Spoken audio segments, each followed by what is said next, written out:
are that movement. We are that movement. That won't turn around. That won't turn around. We are that movement. We are that movement. I said we are that movement. We are that movement. That's gonna shake this country up. And if you don't know, you better ask somebody.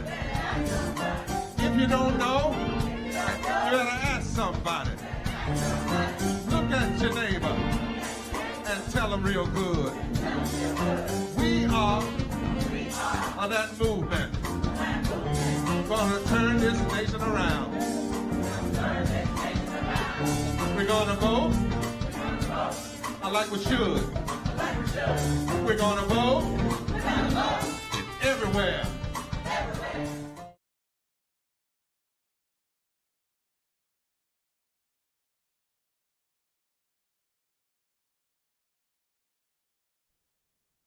Good to be on tonight with everybody. I'm looking forward to the breaking conversation. Folk need to understand, if you want to be movement grown and movement built and movement bound and movement inspired and movement pushed, you need to be here with us every time the repairs brief comes on.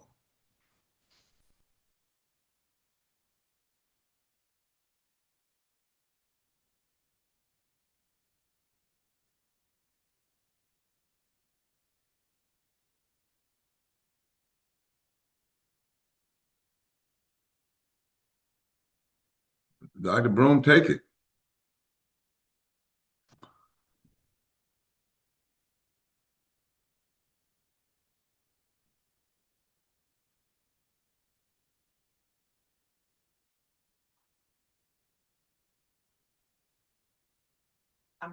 I know the repairs brief is trying to do something different.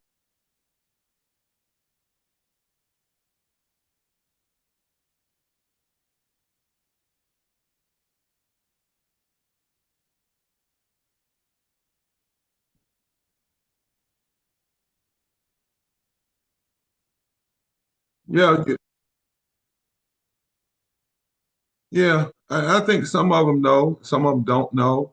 But I think even if they knew, we need to have a brief. We say brief, we mean clear, concise, not dumbed down, but constructed in a way that it's like a pocket manual, right? This podcast is like a pocket manual, and you get all phases of it. You get the facts, as Dr. Broom said. You get a vision, because just telling people what's wrong is not movement building. And then you get a clear community to connect with, and you do it with a moral framing. So this brief is letting go of this puny language of left and right, Democrat, Republican, and conservative and liberal. I heard somebody trying to describe this moment using that language the other day on the news. It just found it was so tiring. It was so boring. It didn't meet the moment. So this brief is almost like, come here and get that. I call it midweek service, like in the church. You know, the Bible study is not like the worship service. It's more of a brief, but it keeps you fighting for the rest of the week. Yeah. Young folks in the Student Nonviolent Coordinating Committee, many of the early leaders had studied Gandhi with Jim Lawson. And one of the things they learned about Gandhi's movement is that Gandhi always had a newspaper. And Gandhi's paper was always to keep the movement informed about what they needed to know to know what was going on and to know what they could do about it. So like you're saying, it is a brief on what's happening, but a brief that's particularly targeted at encouraging people to action. And I think that's what we're going for here. Yeah. Well, you know, everybody, from what did Frederick Douglass say, when people wanted to buy his freedom, he said, no, give me some money to invest in a newspaper and I'll get my freedom, right? Hannah comes out of a tradition, Amy Zion Church, and churches have always had, Black churches particularly, have always had some form or way of communication. We have that. And so we're taking a newspaper concept and putting it in a podcast, if you will.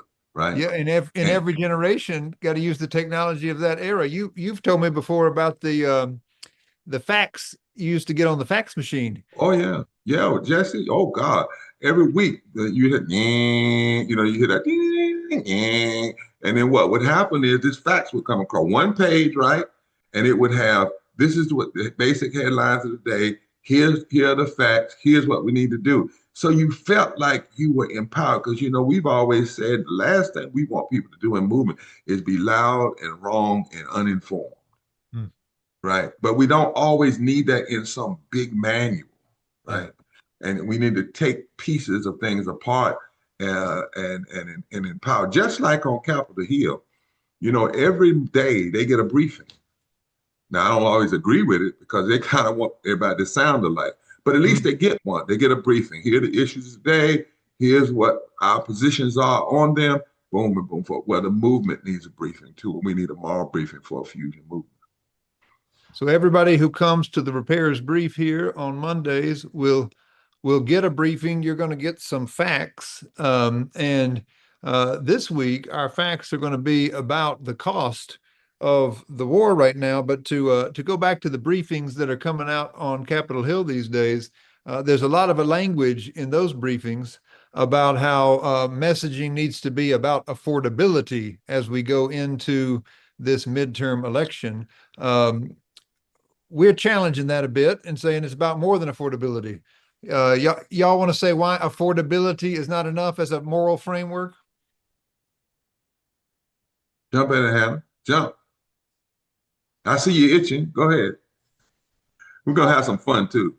When we talk about affordability, I think that describes a symptom, but our public policies and our public priorities, that explains the disease. And so we need to stop telling working people to budget their way out of policy decisions they did not make. And so using that word hides so many bad policies that we are living under right now. Yeah, it's so problematic of a word for me. I mean, I understand what people are trying to say, but if there's 140 million poor and low-wage people in the country, why don't you say the issue is just poverty and low wages? Why do you have to change the language? Affordability, so are you saying if we just cut the price of things that people will be better? Well, if they're not making a living wage, how's that going to help? I think part of the way we come up with all this consultant-based language that doesn't really get at what the issue. Now, if you're saying people can't afford because they're poor and low wage, and therefore we need to raise wages and raise this, and that's what our policy position is, maybe that's a different way. But just to say people have a problem with affordability, well, that's been a problem since the founding of the country. I mean, there's always been the haves and the have-nots. What we see today is an exacerbated situation where people want to give more favors to billionaires and more burdens to the rest of us. And we think affordability is not strong enough language. Let's talk about poverty, low wages, and what to do about it. And tell us, politicians, tell us what you're going to do about it. If it is an affordability issue, what are you going to do about it? Well, and part of what we got to be clear about is that at least the majority of people who are in the Congress right now have shown us what they intend to do about it. They have granted an ever increasing budget for war while cutting nutrition assistance and healthcare. That's what we're seeing in our communities. Mm-hmm. And they're showing, Hannah and Jonathan, that isn't it interesting? This is the thing that and movements have to start saying this. We have to push people to say it. We can always find money from war. And we can always find an almost unanimous vote for a war budget by both sides of the aisle, right? But the question we need to be raising is, what does this immoral, illegal war of choice, Trump's war, Netanyahu's war, what is it really costing? I mean, we know what it's costing in terms of human lives and just being wrong. But in this question, we can't unseparate the attempt to deal with affordability, the attempt to deal with poverty and low wages from what we are actually seeing in the actual cost with this war. And the strangeness, the wrongness of always being today, what Jonathan had come on the news. Pentagon sends a letter to order more weapons. They didn't say they had an affordability problem. They just Give us some more weapons. Give us some more bombs. Who's going to pay for it, But when it comes to poor and low wage people, it's never said, let's order up some higher wages. Let's order up so that people can deal with the issue. That's why we have to have these briefs to really focus the issues. Dr. Broom, let's talk about the facts. I mean, we know how much is being spent on this war. We know what's already been spent. We also know what that same amount of money could pay for in terms of the things that we are told we don't have enough for here at home. What are some of the figures that we have in front of us in this week's brief? In this week's brief, so we have $103 billion. That's what the Institute of Policy Studies fact sheet is citing for us. So that's the first 4 months of this war through June 27th. So instead of spending that $103 billion, which is $2.9 billion in military aid, we could be. But let's go back to that. Let's go back, since this is a briefing. Let's go back to that. I want you to slow down on that, because that's, people read it fast in the news.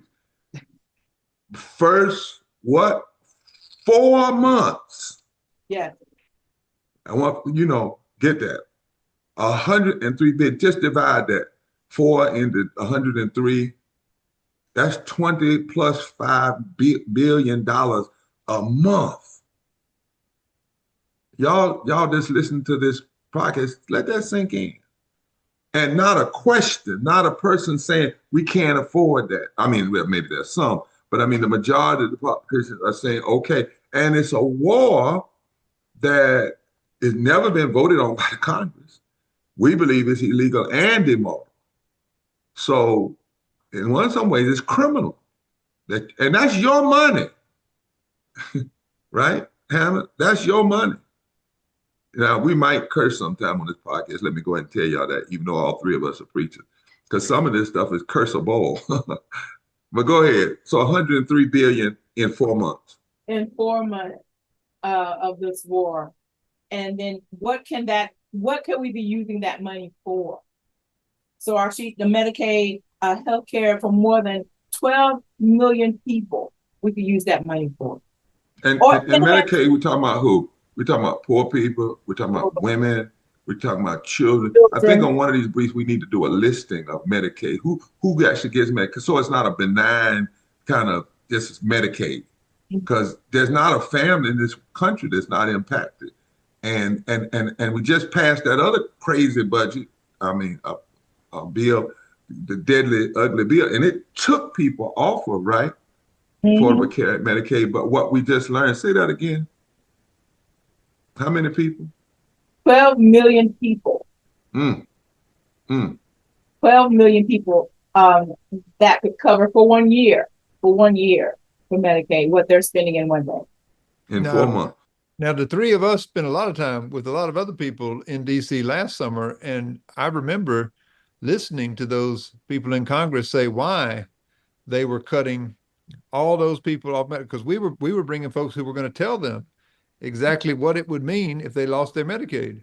And what they said over and over and over again was that to balance the budget, they had to make these cuts. They said that they called it waste. Right. They said that was wasted money and that we couldn't afford the waste.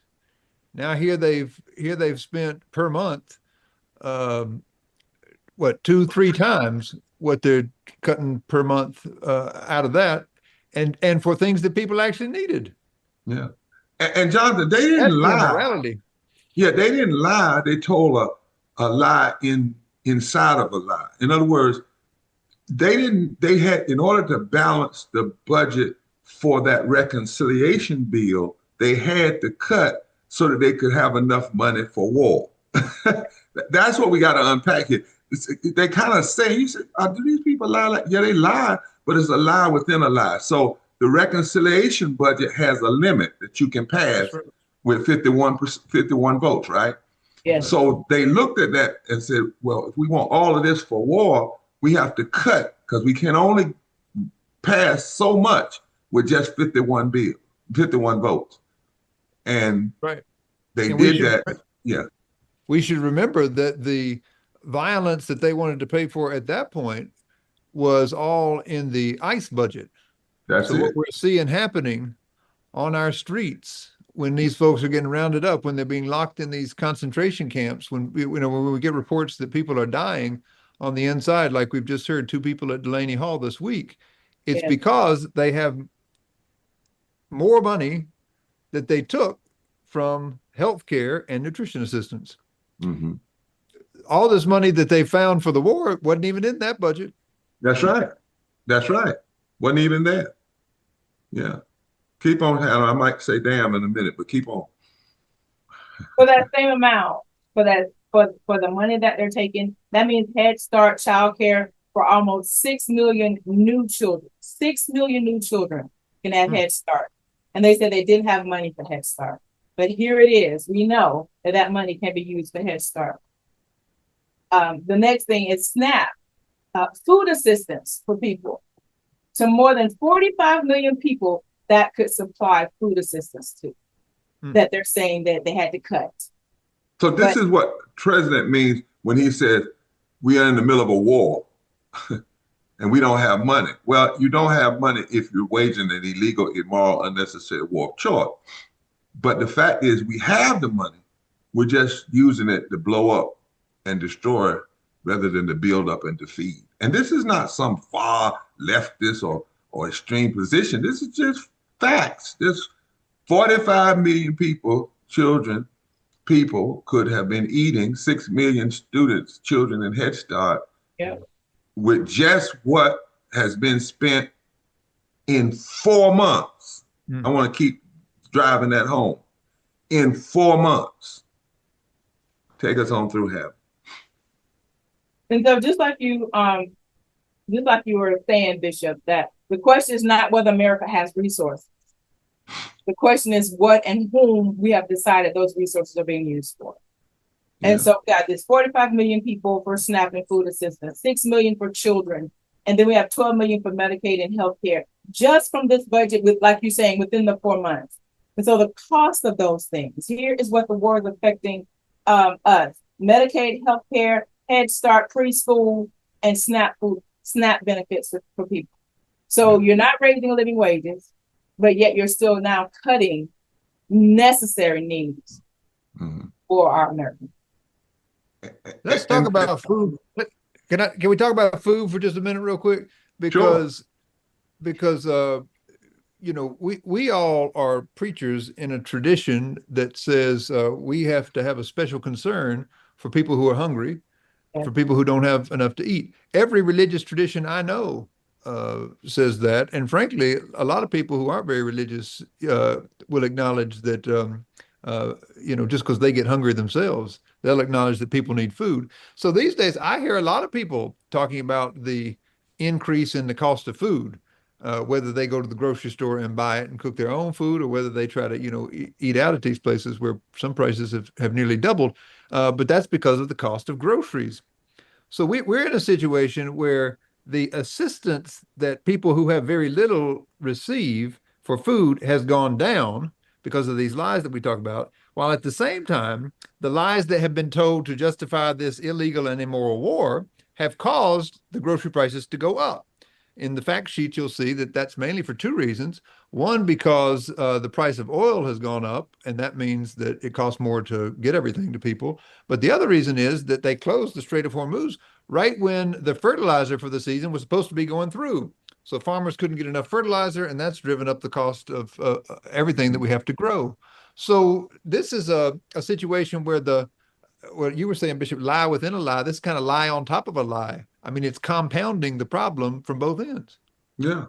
You create the war undermines supply, the war causes oil prices to rise, trucks and those things that deliver cost more, prices go up. That's the affordability. The affordability is not that people just can't afford. The affordability is we're making things higher and higher and higher by bad decisions around war, illegal, immoral war.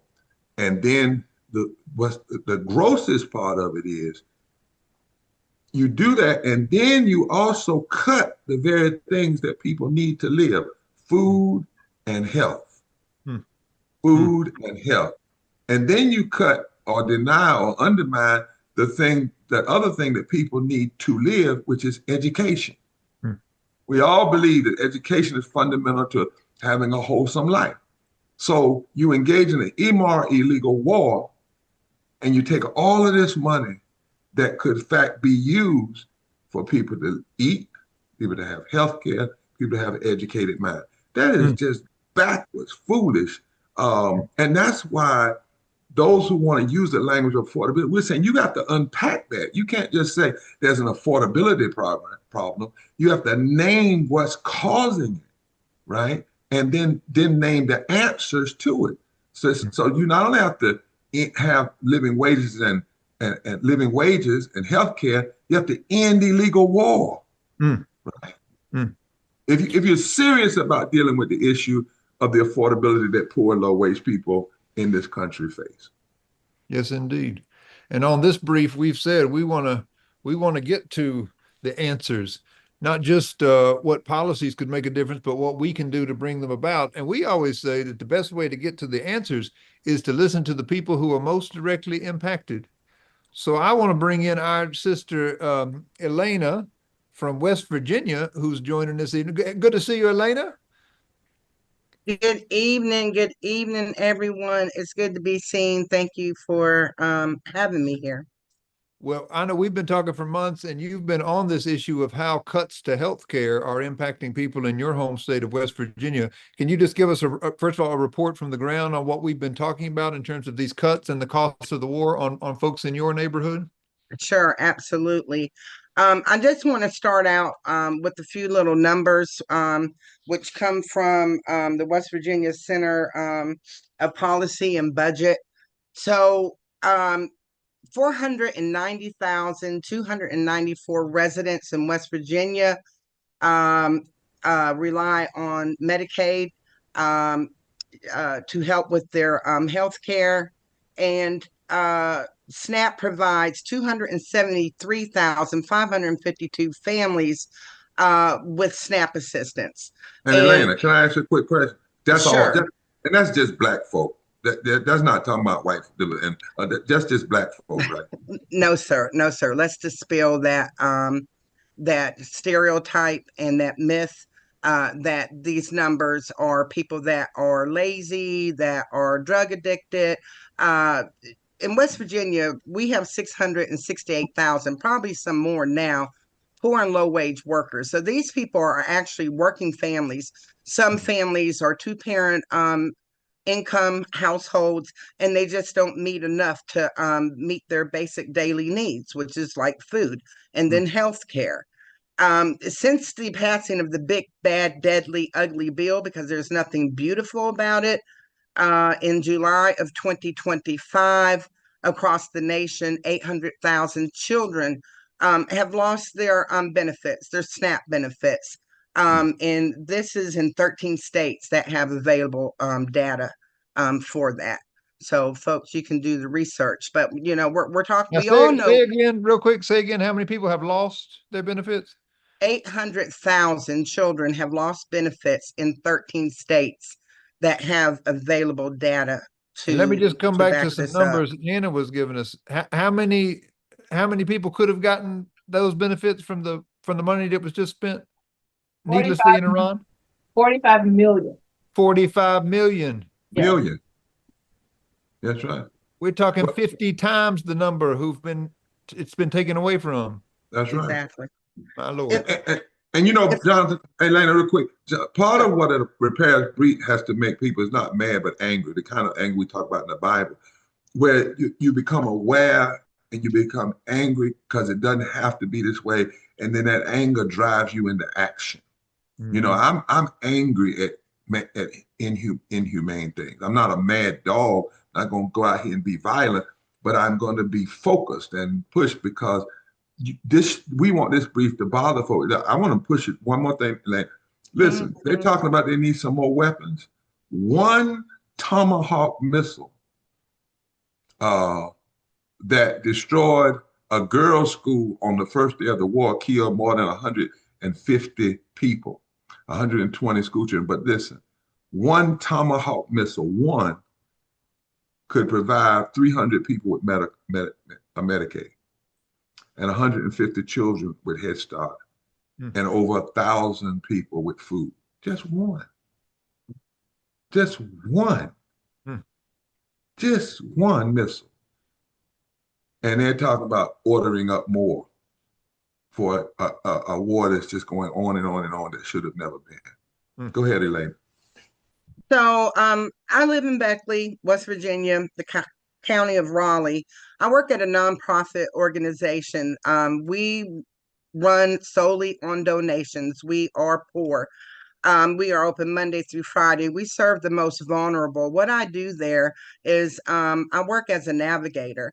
So I see people on a daily. I navigate to help them connect to resources such as housing.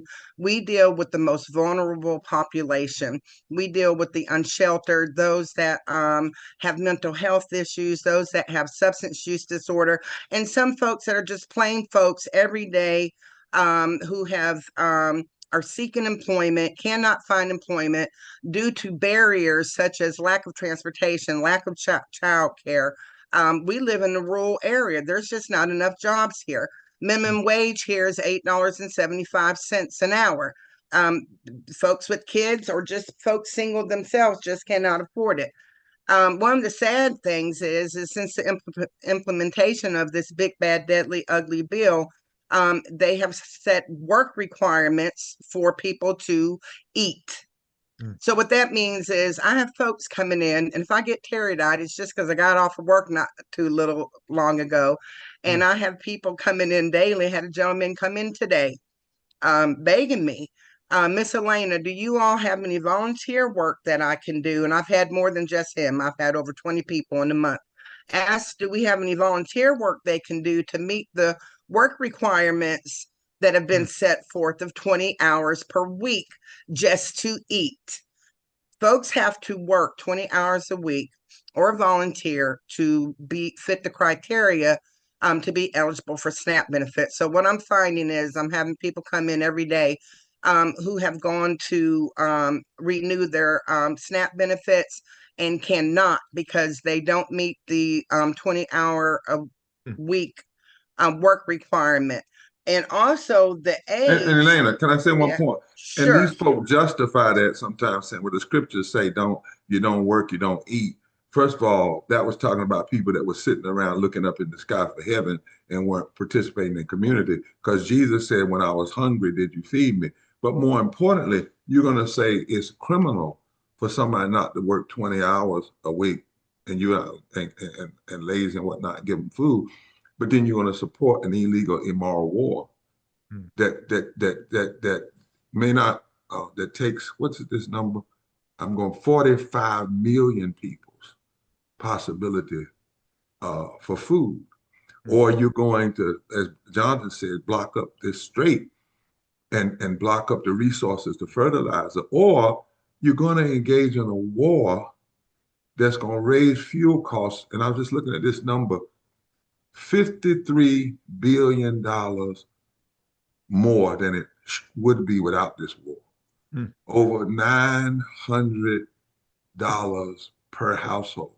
And in a poor family, $900 or $1,000, it might not seem like much to us, $100 a month, but that $100 a month could be the difference between food and some meals and not eating. I mean, it is literally immoral, I believe, criminal to say on the one hand, you got to work 20 hours just to get a biscuit, just to get some food. But then over here, I'm willing to turn away from it or allow an illegal, immoral war that blocks 45 million people from having some help. It's a damnable, ugly reality. That's why we can't just say affordability. We got to unpack what's really going on here. And before we get to the end, we'll talk about what we can do about it. But go ahead, Elaine.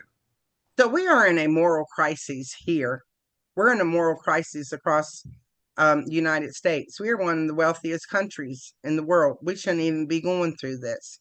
It's a damn shame. It's a damn shame. And then my question is, so if these people work and get paid a wage, are they going to, the the amount that they would receive in SNAP benefits by just volunteering work, because they would be receiving $8.75 an hour at 20 hours a week. Is that going to decrease their what they receive? And so it's a catch-22, and it's really sad because like the age limit for work requirements were raised from 54 to 64. Okay, and it also removed Say exceptions that for again. being. Say that again. Say that again. Okay, so the law extended the upper age limit for work requirements from 54 to 64. It also removed exceptions for being homeless, a veteran, or a former foster care youth under the age of 25. And so we've lost 14,000. There's 14,000 folks that have lost SNAP benefits in West Virginia. It's been decreased. The SNAP, I'm sorry. So yeah, it's been decreased. Well, you've made the point very clear, and Yeah. I just want to emphasize a piece of it. What you're saying, and this is exactly why we've been saying this can't just be framed as an affordability crisis, because what you're saying, you got to get inside the logic of the people that wrote this law. They sat there and said that if people earn enough money to get to this threshold that they've set of a poverty level, then if they earn that much, they can't get any more benefits. But that means that they've set a level that is way below what it takes for somebody to live. That's So right. they're saying you got to work hard to get to a place where you still don't have enough. Right. But we say you got enough. And so on paper, you're okay, which is the problem with the poverty level to start with, the way it's normally done. It hadn't been correct since the 60s. That, yeah. That's a cruel kind of hit. Yeah. It's really cruel. Our food banks are suffering. Even our food banks are begging for their pantries. Their shelves are empty because people are having to rely more on food banks now because of the SNAP and Medicaid cuts. So our food pantries are suffering because of this. We got our food pantries out here asking for I mean, of course they need donations, but I mean they're begging for them. So we are in a moral crisis here. People know this, some people know, some people don't want to know, but there is a solution. And that's what I'm trying to get into is the solution. What we gonna do about it? This is what I love about you is you're a faithful woman. You're gonna love people around you. That's kind and charitable thing. But you're also the kind of person who looks at those folks and says, hey, if we get organized, we've got the power to do something. So we tell do us have what the power. what are you doing with folks up there in West Virginia to get organized here? So one of the things that I do that I love about my work is we help people get IDs, help people to get their identifications. I'm so thankful to the Lord above to say that just in 1 month alone, it may not sound like a lot to some, but I know that we have helped over 10 folks get their IDs. So once they get their IDs, then we're registering them to vote. And the cool thing about that is that they use our mailing address at the center. And what that is I believe their place to vote is right there in town, which is where most of them kind of, hang out. So that's one of the things that we're doing. We're getting folks IDs, getting them registered to vote. We were just at a local food pantry in Fayette County just last week where we were having people check their registration, making sure it's active, making sure that, in case they needed to do any address changes, to update it. And what we're doing is educating. We need to be educated. We need to educate folks, educating, organizing, and mobilizing. So we're working on getting the mass vote out to get people to turn this thing around. So you're going to be you're going to be getting these folk to lead some of these 1,000 marches to the polls first day of early voting and beyond, because one of the things, Tana, and I want you to say something about this. What I see in all of these pains when I look at this number is if you turn that pain into power, the people that have been hurt far outdistance any margin of victory of candidates at the state level, at the legislative level, at the congressional level, which then makes me know why there's so much interest in voter suppression. Because if you're going to do this kind of damage to people, two things you don't want. You don't want them to know that you're doing it. You want them to think it's just a simple affordability problem and not a maze of evil intentions, bad intentions that are creating this problem. And then you don't want them to wake up and realize the power they have. So your goal is, let's do enough suppression so that if they come to sense of power, they will be held back. But here's what folk need to do. Of all the suppression they're trying to do, if we move in massive numbers, we can override a lot of the gerrymandering. We can override the margins. What we cannot afford to do is be a country anymore where a Congress that passed this big, ugly, deadly bill gets elected by only 7,000 total votes and 90 million of us stay home. We just cannot do that anymore. What do you think, Hannah? About our power. I totally agree, Bishop. I totally agree. I think you called it one time of getting angry at what is happening, holy indignation. That we are it's a holy anger when you're angry at what is happening. And so, yeah, we need to organize. Just like Elena said, organizing together, mobilizing. I think you called it micro-organizing, where you're gathering people together and being able to change these things. That's 100 days that we're really focusing on in the midst of this. And then the 1,000 marches, everybody can be a part of this. Just like Elena, organizing people, educating people, and then leading them to a change. And that's to the polls. The Repairers of the Breach has announced just last week this campaign to organize 1,000 marches to the polls in communities across the country. And one thing that this Repairers Brief is to do is to steadily, in the months ahead, to inform people who are leading those. So we encourage you to go to breachrepairers.org, sign up to lead a march. You can get a toolkit, but part of what that toolkit is based on, Dr. Broom, is a march that you and Bishop and others helped to lead down in Eastern North Carolina in the primary season. And I wanted to ask y'all what you learned from that about what marching to the polls in a place that has been ignored and overlooked does both to the people who march and to the communities that see folks marching to the polls. I'm going to let Bishop do the percentages, but it galvanized people. It brought them together to say, yes, we can be a part of changing our circumstance. We can be a part of changing those who are making these bad policies that are hurting and harming their grandmother, trying to make sure she has food on the table, to that single mother working 2 jobs just to have enough before the next week. So it showed them that coming together, standing together, regardless of where you are from, that you can galvanize in your communities and make a change. Well, one of the things go ahead.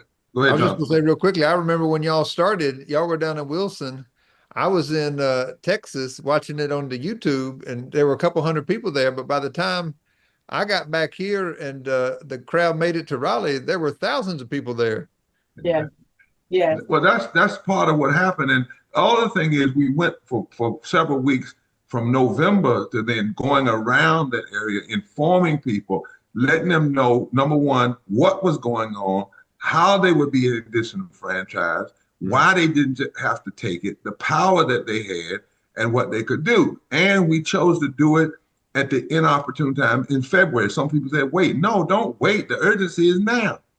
And I remember talking to my wife, Reverend Della, and we had asked some congregations. Some said, well, you don't have to find everybody if you can find somebody, right? And so, that one church got a few others, then others came in with Hannah, and then they walked all the way.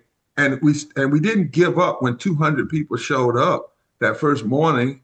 It was misty. It was all of that. As we walked, people started coming out of the classroom, bringing children. Some people cursing us, some people cheering. It didn't matter. They were noticing. Didn't matter. It was getting on the news. Didn't matter. And it grew and grew to thousands. We then found out that we also strategically did it during early voting. I want to go back. It wasn't just a march.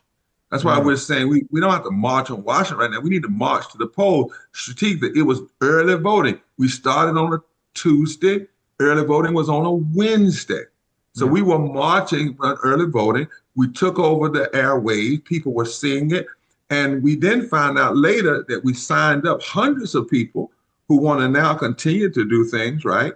But also the voting totals went up plus 40%, way over the percentage that they're basing the gerrymandering on, which is 41%. Now, we don't claim for all of that, but it's in the mix, right? I remember, to give you this thing, Jonathan, we were going through Weldon, and this one guy comes out, he's in his car, and he's blowing, and he's saying, why are these people marching? This is America. They ought to get the hell out of the way. And we all started laughing at him, because that's what he literally said. This is America. They ought to get out of the way. The problem is, he was right. His America would say no. Our America said yes. 2 doors down from him, another guy came out in tears saying thank you. And that's what happens when you begin to mobilize and move.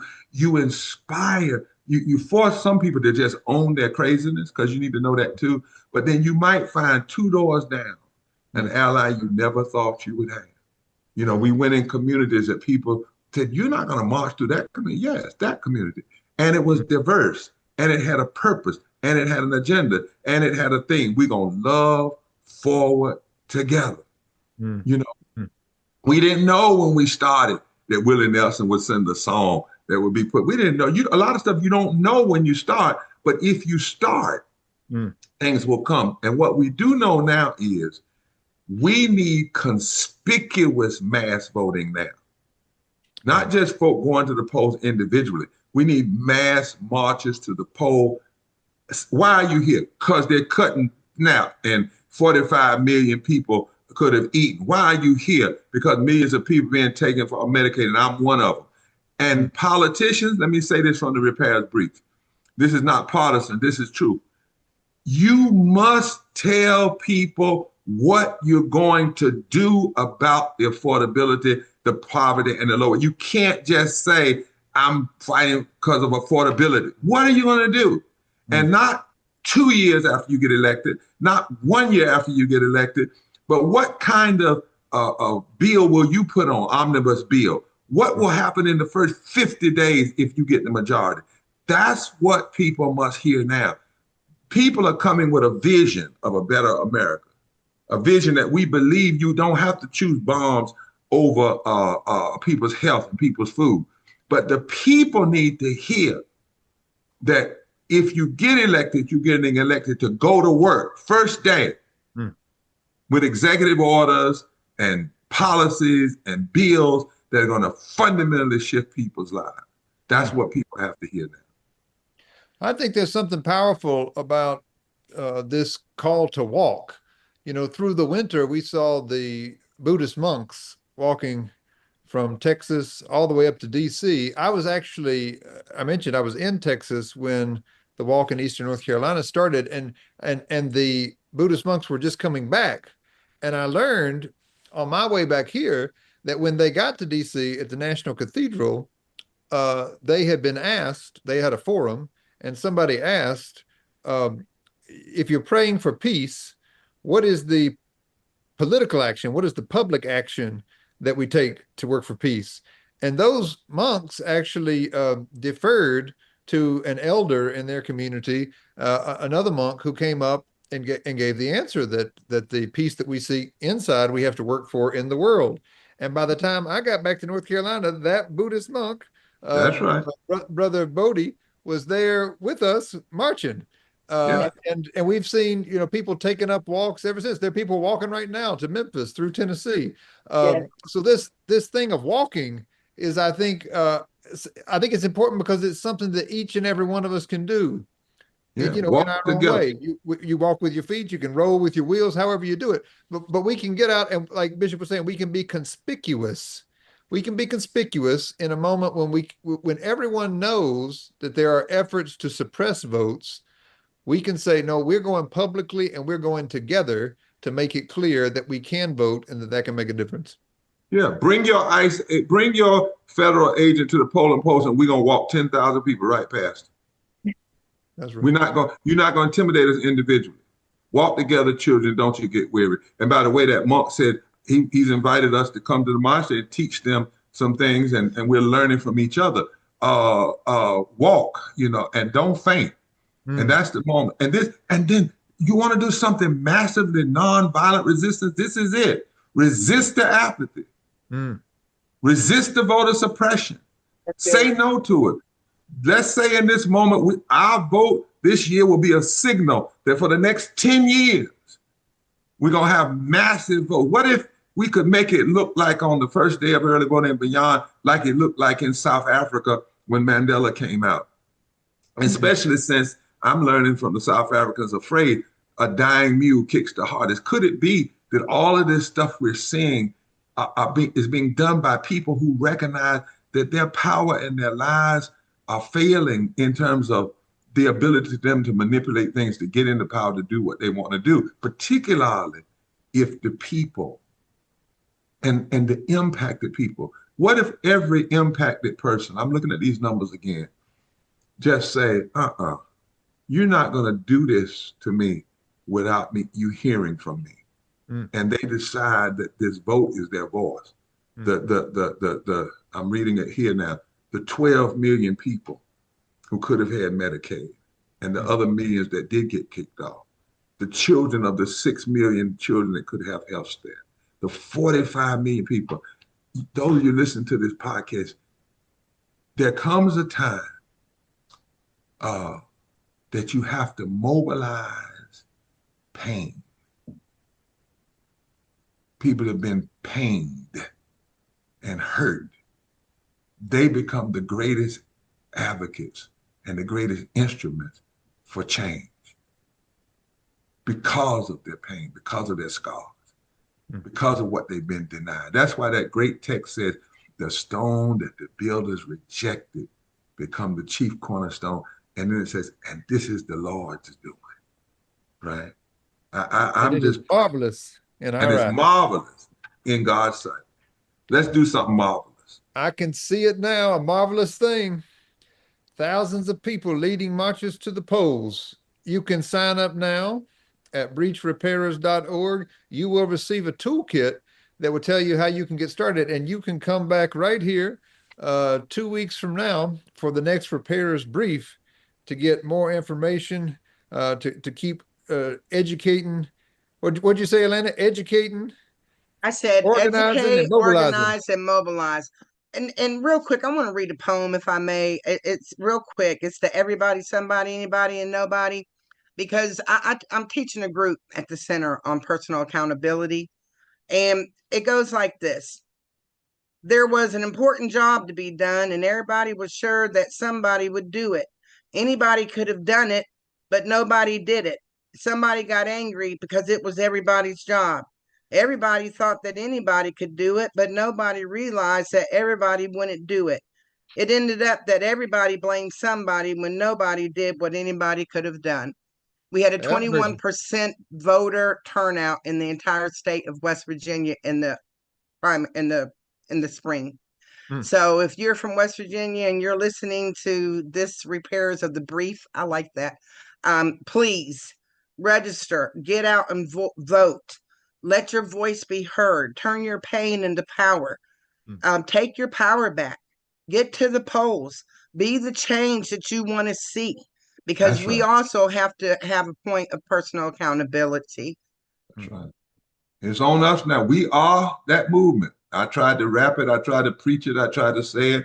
I'll let Hannah take it most of the way, but we are that movement that can turn this country around. We are that movement that can shut this foolishness down. We are that movement that can pick our votes up. We are that movement that can take us from the bottom to the top.